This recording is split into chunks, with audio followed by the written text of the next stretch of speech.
Europe 1, 7h52, Patrick Cohen. Suite de nos figures libres, Axel de Tarlet, l'économie Peugeot Citroën est donc accusée de tricherie dans un rapport accablant de la répression des fraudes sur les moteurs diesel. Oui, les enquêteurs de la DGCCRF, donc la répression des fraudes, ont découvert qu'il existait deux modes de fonctionnement dans les moteurs diesel PSA. Alors l'un vertueux, qui émet peu de dioxyde d'azote. Donc le dioxyde d'azote, ce sont ces particules fines qui pénètrent dans les poumons. Donc vertueux, mais peu performant, il consomme beaucoup de carburant et puis la voiture a une faible reprise. Alors il y a également un deuxième mode qui s'active en conditions normales de conduite et qui est tout le contraire, faible consommation, bonne reprise de la voiture, mais fortes émissions de dioxyde d'azote supérieures de 30 à 170%.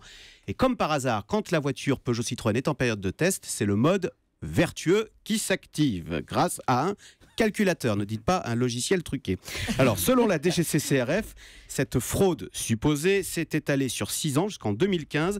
Elle concerne près de 2 millions de voitures et du coup, PSA s'expose à une amende pouvant aller jusqu'à 5 milliards d'euros. Que répond Peugeot Citroën ? Alors, PSA explique effectivement, il y a bien deux modes. Simplement, l'un correspond à la conduite en ville, c'est le mode vertueux, et puis l'autre, c'est le mode un peu plus sportif qui correspond à la route et à l'autoroute. Alors, on ne va pas trancher ce litige ici. De toute façon, ce dossier a maintenant été transmis à la justice.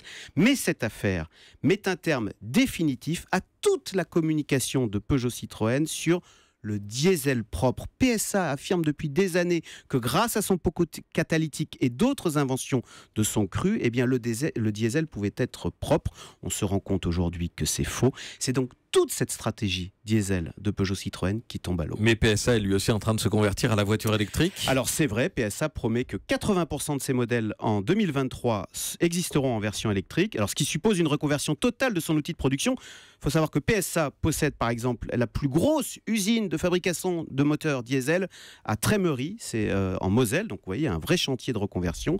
Le problème, c'est que cette révolution rebat les cartes dans le secteur car la voiture va devenir électrique et digital. En fait, il y a deux révolutions en même temps, les batteries et le numérique. Or, ce sont deux technologies où les constructeurs historiques comme PSA doivent se battre contre de nouveaux venus, parfois redoutables, qui viennent d'Asie ou de la Silicon Valley.